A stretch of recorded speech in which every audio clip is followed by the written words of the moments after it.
ഓം ശാന്തി. മനുഷ്യ ജീവിതത്തിൻ്റെ ശക്തി എന്ന് പറയുന്നത് ബന്ധങ്ങൾ തന്നെയാണ്.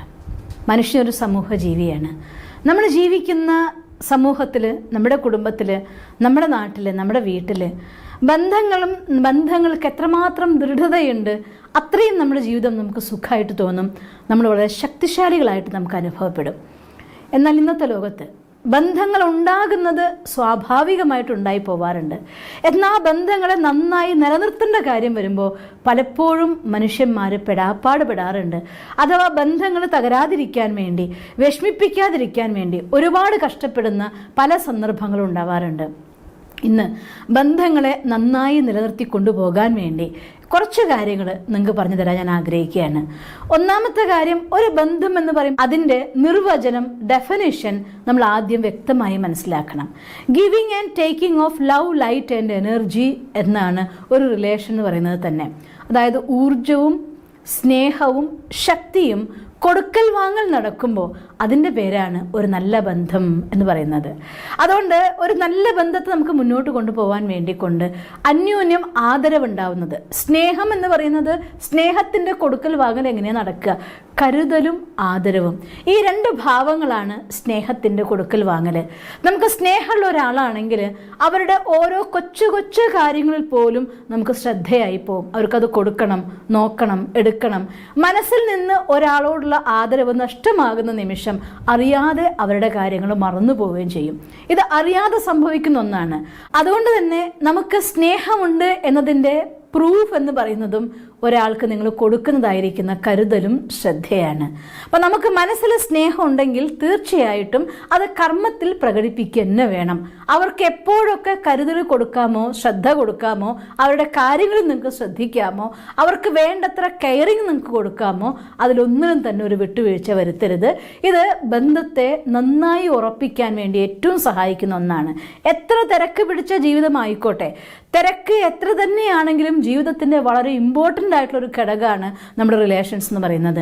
മറ്റെല്ലാ കാര്യത്തിനും തിരക്ക് കഴിഞ്ഞ ശേഷം അവർക്ക് ശ്രദ്ധിക്കാം, അവർക്ക് കൊടുക്കാമെന്ന് വിചാരിച്ചാൽ അവിടെ എൻ്റെ തന്നെയല്ലേ, എൻ്റെ ഫാമിലി അല്ലേ, എൻ്റെ വൈഫല്ലേ, എൻ്റെ കുട്ടികളല്ലേ, അവരെന്നെ മനസ്സിലാക്കേണ്ടതല്ലേ എന്ന് വിചാരിക്കുമ്പോൾ ആ ഒരു ഷെയറിങ് ഇല്ലാതായി പോകും.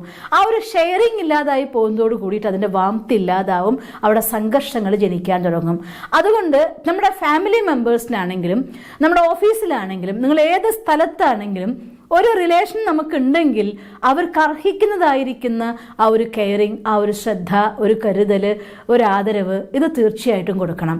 ആദരവ് കൊടുക്കുന്നതിൻ്റെ ഒരു ഭാഗമാണ് എന്തെങ്കിലും ഒരു പേഴ്സണലായിട്ടുള്ള കാര്യം നമുക്കുണ്ടെങ്കിൽ അതിന് അഡ്വൈസ് സ്വീകരിക്കാൻ പറ്റുന്ന ഒരാളാണെങ്കിൽ വിത്ത് ഹാർട്ട്, ഞാൻ പറയുകയാണ്, ചോദിക്കാൻ വേണ്ടി ചോദിക്കുകയല്ല, ആത്മാർത്ഥമായിക്കൊണ്ട് സത്യസന്ധമായിക്കൊണ്ട് അവരുടെ അടുത്തൊരു സൊല്യൂഷൻ നമ്മൾ സ്വീകരിച്ച് അത് പ്രകാരം ചെയ്യുകയും നിങ്ങളുടെ ഡയറക്ഷൻ ഫോളോ ചെയ്തപ്പോൾ എനിക്ക് നല്ല സുഖമായിട്ട് ആ കാര്യത്തെ കടന്നു പോകാൻ പറ്റി എന്ന് അവരുമായിട്ട് അതിൻ്റെ റിസൾട്ട് പങ്കുവെക്കുകയും ചെയ്യുന്നത് ഒരു ബന്ധത്തെ നന്നായിട്ട് മുന്നോട്ട് കൊണ്ടുപോകാൻ സഹായിക്കും. രണ്ടാമത്തെ ഒരു കാര്യം എന്താണെന്ന് വെച്ചാൽ, നമ്മൾ വിമർശനം എന്ന കാര്യത്തിന് ഒഴിവാക്കുക. എൻ്റെ അനുഭവം ഇന്ന് വരെയുള്ളത് പറയുന്നത്, വിമർശനം കൊണ്ട് ആരും നമുക്ക് നന്നാക്കാൻ പറ്റില്ല. ഇനി ചെറിയ ഒരു വിമർശനം പോലും ഒരു 90% ആളുകൾക്കും താങ്ങാൻ പറ്റുന്ന കാര്യമല്ല. ബന്ധങ്ങൾ തകരാറേ ഉള്ളൂ. അവരെന്നെക്കുറിച്ച് അങ്ങനെ പറഞ്ഞതാ, ഇനി അവരെ വേണ്ട എന്ന് പറയുന്ന രീതികൾ പോലും ഞാൻ കണ്ടിട്ടുണ്ട്. അതുകൊണ്ട് ബെറ്റർ ഐഡിയ, വിമർശിച്ചിട്ട് പറയാൻ പറ്റില്ല, നമുക്ക് ആരും നന്നാക്കാൻ പറ്റില്ല. ഇനി അഥവാ പറഞ്ഞേ പറ്റൂ എന്ന് പറയുന്ന സാഹചര്യമാണെങ്കിൽ, മീൻസ് സീരിയസ് ആയിട്ടൊരു മിസ്റ്റേക്ക് ഒരാളെ കയ്യിൽ നിന്ന് സംഭവിക്കാൻ പോകുന്നത് കണ്ടു കഴിഞ്ഞാൽ ഞാൻ പറഞ്ഞാൽ അവരെന്താ വിചാരിക്കാമെന്ന് വിചാരിച്ചിട്ട് പറയാതിരിക്കരുത്. പക്ഷെ അത്തരം സന്ദർഭത്തിലാണെങ്കിൽ പോലും പബ്ലിക്കായിട്ട് അവരെ വിമർശിക്കാതിരിക്കുക. കഴിയുമെങ്കിൽ പ്രൈവറ്റായിട്ട് സ്നേഹത്തോടെ നിങ്ങൾ പറയാൻ പോകുന്ന കാര്യത്തിന് മുന്നേ ഒരാളോട് നമ്മളൊരു കാര്യം അവരുടെ വിമർശനം പറയാൻ പോകും മുന്നേ അവരുടെ സെൽഫ് റെസ്പെക്റ്റിനെ മാക്സിമം ഉയർത്തണം, എന്നിട്ട് വേണം പറയാൻ. അങ്ങനെയാണ് നമ്മൾ മാക്സിമം ഉയർത്താൻ പറ്റുക. അവരുടെ ഗുണങ്ങളെക്കുറിച്ച് പറയൂ, അവർ ചെയ്യുന്ന നല്ല കാര്യത്തിനെ അപ്രീഷിയേറ്റ് ചെയ്യൂ, അവർക്ക് മാക്സിമം അംഗീകാരം കൊടുക്കൂ, എന്നിട്ട് പറഞ്ഞോളൂ ഈ ഒരു കാര്യം ഇത് കൂടി നിങ്ങൾ ചേർക്കുകയാണെങ്കിൽ എത്ര ബെറ്റർ ആവുമായിരുന്നു, ഇതൊക്കെയാണ് പക്ഷേ എന്ന് പറയരുത്, ഇത് കൂടി നിങ്ങൾ നന്നാക്കിയിരുന്നുവെങ്കിൽ, ഈ ഒരു കാര്യം നന്നായിരുന്നെങ്കിൽ നിങ്ങളുടെ ലൈഫ് അത്ര നന്നാവും, നിങ്ങൾ അത്ര ബെസ്റ്റായി മാറും. ഈ രീതിയിലാണ് ഒരു വിമർശനം ഒരാളോട് പറയുന്നതെങ്കിൽ അവർക്കത് സ്വീകരിക്കാൻ ഒരു വിഷമം തോന്നില്ല. ഏറ്റവും പ്രയാസം ഒരാളുമായിട്ട് സംവദിക്കുന്ന സമയത്ത്, ഒരു ബന്ധത്തിനുള്ള ഒരാളോടൊരു കാര്യം കമ്മ്യൂണിക്കേറ്റ് ചെയ്യുന്ന സമയത്ത് ഏറ്റവും പ്രയാസമേറിയ ഘടകം ഏതാണെന്നറിയോ? അവരുടെ ഒരു പ്രയാസത്തെ, അവരുടെ ഒരു വിഷമത്തിനെ, അഥവാ അവരുടെ ഒരു നെഗറ്റിവിറ്റീനെ അവരോട് പറയുക എന്നുള്ളതാണ്. പോസിറ്റീവായിട്ടുള്ള കാര്യം പറയുമ്പോൾ എല്ലാവർക്കും ഹാപ്പിനെസ്സാണ്, പറയാൻ നമുക്കും സുഖമാണ്. പക്ഷേ ഒരു തിന്മ പറയേണ്ടി വരുമ്പോഴാണ് അവരും വിഷമിക്കുക. അത് പറയാനാണ് ഏറ്റവും പ്രയാസവും. അതുകൊണ്ട് പ്രയാസമേറിയതാണെന്ന് കരുതിക്കൊണ്ട് തന്നെ അതിനെ മാക്സിമം ഒരാൾ വീഴാൻ സാധ്യതയുണ്ടെന്ന് തോന്നിക്കഴിഞ്ഞാൽ വീഴാതിരിക്കാത്തക്ക രീതിയിലുള്ള എല്ലാ പ്രൊട്ടക്ഷനും അവർക്ക് നമ്മൾ കൊടുക്കില്ലേ? അതുപോലെ തന്നെ മാനസികമായിട്ട് ഒരാൾ തളർന്നു പോവാൻ സാധ്യതയുണ്ട് എന്ന് കണ്ടു കഴിയുമ്പോൾ അവർ വീഴാതിരിക്കാൻ വേണ്ടിയുള്ള എല്ലാ പ്രൊട്ടക്ഷനും കൊടുക്കലാണ് അവരുടെ എല്ലാ പോസിറ്റീവിറ്റിനെയും അപ്രീഷിയേറ്റ് ചെയ്യുന്നത്. പറയാൻ പോകുന്നതിന് മുന്നും പിന്നും ഒക്കെ നല്ല കാര്യം പറഞ്ഞിട്ട് ഇത് കൂടി ചേർക്കാൻ പറഞ്ഞാൽ അവർക്കത് സ്വീകരിക്കാൻ സാധിക്കും. അതനുസരിച്ച് അവർക്ക് മാറാനും പറ്റും. പിന്നെ കൊടുക്കുന്ന സമയത്ത് ഞാൻ അവരുടെ നല്ലത് പറഞ്ഞിട്ട് ആ ഒരു കാര്യത്തെ ആഡ് ചെയ്യാൻ പോകുമ്പോൾ ഈ നല്ലതൊക്കെ പറയുന്നതേ അവൻ വിഷമിക്കാതിരിക്കാനാന്ന് വിചാരിച്ചിട്ട് പറയരുത്. കാരണം വൈബ്രേഷൻ വളരെ ഇമ്പോർട്ടൻ്റ് ആണ്. നമ്മൾ ഒരാളുടെ നന്മയെ കാണുമ്പോൾ അപ്രീഷിയേറ്റ് ചെയ്യുമ്പോൾ ഹാർട്ടിൽ നിന്ന് അപ്രീഷിയേറ്റ് ചെയ്യൂ, വിത്ത് വൈബ്രേഷൻ അപ്രീഷിയേറ്റ് ചെയ്യൂ. എന്നിട്ട് നിങ്ങളിത് പറയുമ്പോൾ അവർക്ക് അതിനെ സ്വീകരിക്കാനുള്ള ശക്തി കിട്ടുക തന്നെ ചെയ്യും. അതുകൊണ്ട് ഈ രീതിയിൽ വേണം പറയാൻ. പിന്നെ മാത്രമല്ല, ഒരാളെടുത്ത് ഒരു അഡ്വൈസ് നമുക്ക് കിട്ടിക്കഴിഞ്ഞാൽ, പൊതുവേ ഒരാൾ നമുക്കൊരു സപ്പോർട്ട് ചെയ്ത് കഴിഞ്ഞാൽ ഞാൻ പലപ്പോഴും അനുഭവിക്കാറുള്ളൊരു ഘടകമാണ്, ഒരു നല്ല കാര്യം ഒരാൾക്ക് പറഞ്ഞു കൊടുത്താൽ ആ കാര്യം ചെയ്തു കഴിയുമ്പോൾ അത് അവരുടെ സ്വന്തമായിട്ട് പ്രഖ്യാപിക്കരുത്.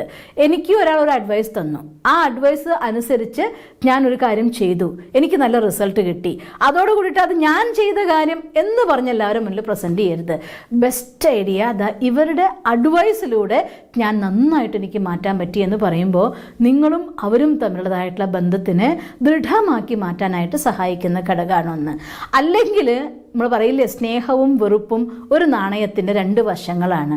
ഒരുപാട് ആദരവ് നിങ്ങൾക്കുള്ളൊരു വ്യക്തി, ആ വ്യക്തി നിങ്ങൾ അവരെക്കുറിച്ച് പറയുന്നത്, അവർ നിങ്ങളെക്കുറിച്ച് പറയുന്നത് പുറമെ നിന്ന് വേറെ ഒന്ന് പറയുന്നുണ്ടെന്ന് അറിയുന്ന നിമിഷം മുതൽ എത്ര സ്നേഹിച്ചു അത്ര വെറുത്തു പോകും. അതുകൊണ്ട് പറയുന്ന കാര്യം അവനവനോട് നമ്മൾ സത്യസന്ധരാവുക. ഒരാളുടെ ഗുണം പറയുന്നെങ്കിൽ അവരെ സന്തോഷിപ്പിക്കാൻ വേണ്ടി, സുഖിപ്പിക്കാൻ വേണ്ടി പറയല്ല, ഹൃദയത്തിൽ നിന്ന് അവരെ നന്മേനെ അംഗീകരിക്കൂ. വിത്ത് പോസിറ്റിവിറ്റിയോടുകൂടി വൈബ്രേഷനോടുകൂടെ കൊടുക്കൂ. അവർക്ക് മറിച്ച് അവരുടെ അസാന്നിധ്യത്തിൽ അവരെ കുറ്റം പറയാതിരിക്കുക. അതിനേക്കാൾ ഉപരി അവരുടെ അസാന്നിധ്യത്തിൽ കഴിയുമെങ്കിൽ അവരുടെ നന്മ പറയൂ നിങ്ങൾ. അത് തീർച്ചയായിട്ടും ആ റിലേഷനെ നന്നാക്കി മാറ്റുകയുള്ളൂ. ഇത് വളരെ ചെറിയ കാര്യമാണ്. ഒന്ന്, അവരുടെ അഡ്വൈസ് എടുക്കുന്നതിന് വിത്ത് താങ്ക്സ് അവരോട് റിസൾട്ട് ഷെയർ ചെയ്യുക. മറ്റുള്ളവരോട് പങ്കുവെക്കുമ്പോൾ അത് ഞാൻ ചെയ്ത കാര്യമെന്ന് പറയാതെ അവരുടെ അഡ്വൈസ് കൊണ്ട് ഞാൻ ചെയ്ത കാര്യം എന്ന് പറയുക. പിന്നെ മാത്രമല്ല, വിമർശനം പറയേണ്ടി വരുമ്പോൾ സ്നേഹം കൊണ്ട് പൊതിഞ്ഞ് പറയുക. ഇനി വിത്ത് റെസ്പെക്റ്റ് ഒരു അഡ്വൈസും നമുക്ക് കൊടുക്കാം. എന്നുവെച്ചാൽ അർത്ഥം, ഒരാൾക്ക് ഒരു തിരുത്ത് വേണമെങ്കിൽ ഞാനായിരുന്നു നിങ്ങളുടെ സ്ഥാനത്തെങ്കിൽ ഞാൻ ഇങ്ങനെ ചെയ്തേനെന്ന് പറയാം. നിങ്ങൾ അങ്ങനെ ചെയ്യൂ എന്ന് പറയുമ്പോൾ അവർക്ക് അവരുടെ ലെവൽ താഴ്ന്നു തോന്നിപ്പോവും. അത് നല്ല കാര്യം പറയുകയാണെങ്കിലും സ്വീകരിക്കാൻ പറ്റിക്കൊള്ളുന്നില്ല. അതേസമയം നിങ്ങളുടെ സ്ഥാനത്ത് ഞാനാണെങ്കിൽ ഞാൻ ഇങ്ങനെയൊക്കെ ചെയ്തേനെ, ഇനി നിങ്ങളുടെ ചോയ്സ് എന്ന് പറഞ്ഞാൽ സ്വാഭാവികമായിട്ടും അവർക്കൊരു റെസ്പെക്റ്റോട് കൂടി അഡ്വൈസ് കൊടുത്ത പോലെ ഫീൽ ചെയ്യും. അവർക്കത് സ്വീകരിക്കാനും അത് പ്രകാരം ചെയ്യാനും പറ്റും. അതുകൊണ്ട് ഈ 3-4 കാര്യങ്ങൾ ശ്രദ്ധിച്ചു കഴിഞ്ഞാൽ നമ്മുടെ ബന്ധങ്ങളെ തകരാതെ അത്തരം സന്ദർഭങ്ങളൊക്കെ തന്നെ ആ ബന്ധങ്ങളെ ശക്തിപ്പെടുത്താനുള്ള അവസരങ്ങളാക്കി നിങ്ങൾക്ക് മാറ്റാൻ സാധിക്കും. അങ്ങനെ സാധിക്കട്ടെ എന്ന് ഞാൻ ഈശ്വരനോട് പ്രാർത്ഥിക്കുന്നു. ഓം ശാന്തി. ദിവസം തോറും ജീവിത വിജയങ്ങൾക്ക് വെളിച്ചം വീശുന്ന പുത്തൻ വീഡിയോകൾക്കായി ഞങ്ങളുടെ യൂട്യൂബ് ചാനൽ സബ്സ്ക്രൈബ് ചെയ്യൂ. നോട്ടിഫിക്കേഷൻ ലഭിക്കുന്നതിനായി ബെൽ ഐക്കൺ ക്ലിക്ക് ചെയ്യൂ.